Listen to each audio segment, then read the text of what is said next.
একজন রাজনৈতিক পরিবারের আদরের ছোট ছেলে, তাও আবার সেটা ক্ষমতাসীন দলের। আরাফাত রহমান কোকো তবু বেছে নিয়েছিলেন ভিন্ন এক জীবন। নিজে ক্রীড়াবিদ ছিলেন বলেই হয়তো এই সেক্টরে দেশের উন্নতির জন্য হয়েছিলেন নিবেদিত প্রাণ।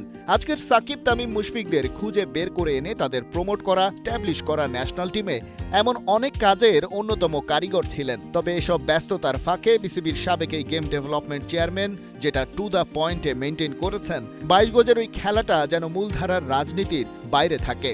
আজ এত বছর পরে এসে সেই সাক্ষী দিলেন বাংলাদেশ দলের সাবেক অধিনায়ক খালেদ মাসুদ পাইলট। তার যে বাবা মার যে জায়গাটা, সেই জায়গার অবস্থান থেকে উনি কোনোদিনই খেলাধুলার জায়গাতে কোনো ধরনের অ্যাডভান্টেজ নেন নাই, বরঞ্চ উনি সবসময় কী করে প্রপার ইউটিলাইজেশন করা যায় এবং প্রপার যোগ্য মানুষদেরকে কোথায় নিয়ে আসা যায়। আপনি যদি দেখেন যে বাংলাদেশ ক্রিকেট বোর্ডের ডেভেলপমেন্টে যে জায়গাটা ছিল, আপনি খেলা ছিল কিনা এইচপি, আমার কাছে মনে হয় যে ওনার একটা বিশাল একটা প্ল্যান ছিল, ফিউচার প্ল্যান।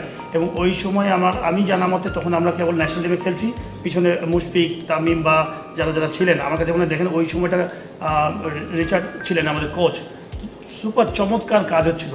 তবে সবসময় স্মৃতিচারণ করেই ক্ষান্ত হলেই তো হয় না, ভবিষ্যতেও তাকাতে হয়। বিসিবির বুধবারের সভাটা তেমন কিছু ইস্যুতেই।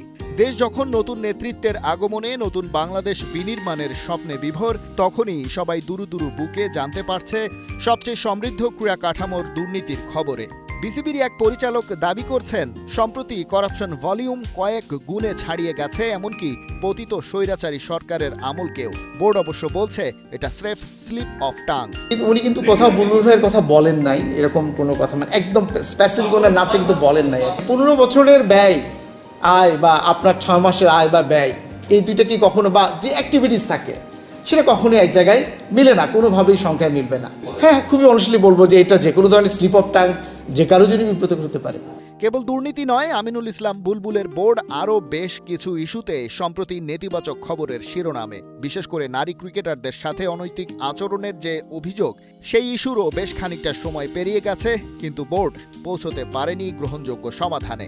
জানার আলমের যে লিখিত বক্তব্য, এটা বোর্ড ওনারা কমিটি যেটা আছে, ইনকোয়ারি কমিটি, ওনারা রিসিভ করেছেন এবং ওনারা বলেছেন যে সেই লিখিত বক্তব্যের আলোকে আরও ফার্দার ইনভেস্টিগেশন করা প্রয়োজন এবং আরও ওখানে যেই সকল ব্যক্তি বা যে সমস্ত ইনসিডেন্ট বা আলামতের কথা বলা হয়েছে, ওই জন্য আরও সময় প্রয়োজন। তো তদন্ত কমিটি 31শে জানুয়ারি পর্যন্ত সময় চেয়েছেন, এর মধ্যে ওনারা ইনভেস্টিগেশন কমপ্লিট করতে পারবেন। নির্বাচনের রোডম্যাপ এখন জনসাধারণের সামনে। রাজনৈতিক ডামাডোলে ক্রিকেটেরও রং গেল 2 বছরে পাল্টেছে নানাভাবে। তবে দেশের ইতিহাসের সেরা ক্রিকেটার সাকিব আল হাসানের নির্বাসন শেষ হয়নি। সেটা তার রাজনৈতিক পরিচয়ের কারণেই, যদিও অবসরটা তিনি নিতে চেয়েছেন জন্মভূমি থেকেই। তবে ক্রিকেটের অভিভাবক সংস্থার কাছে তথ্য এখনো সেই আগেরটাই, সাকিবের ন্যাশনাল টিমে ফেরা অথবা না ফেরা পুরোপুরি নির্বাচকদের কল। এখন হয়তো উনি বাংলাদেশে নেই বা নট অ্যাভেলেবল ফর সিলেকশন, সেটাই তো কোনো এক সময় যখন উনি যদি আসেন, তো অবশ্যই যদি looking at his fitness and form, তো হয়তো আমার মনে হয় উনি বহু বছর খেলা চালিয়ে যেতে পারবেন এবং হয়তোবা আমরা তার খেলা দেখতেও আগ্রহী, কোনো সময় হয়তোবা খেলবেন। এত সব মন খারাপের খবরের মধ্যে ভালো খবরও অবশ্য আছে। আন্ডার 19-এর পর আর কোনো টুর্নামেন্টের অভাবে বয়সভিত্তিক পর্যায় থেকে উঠে আসা ক্রিকেটারদের যাচাই করার সুযোগ ছিল সীমিত। এবার তাই অনূর্ধ্ব 23 পর্যায়ের টুর্নামেন্টও আয়োজনের সিদ্ধান্ত হয়েছে বুধবারের বোর্ড সভায়। খালিদ জামিল, একাত্তর।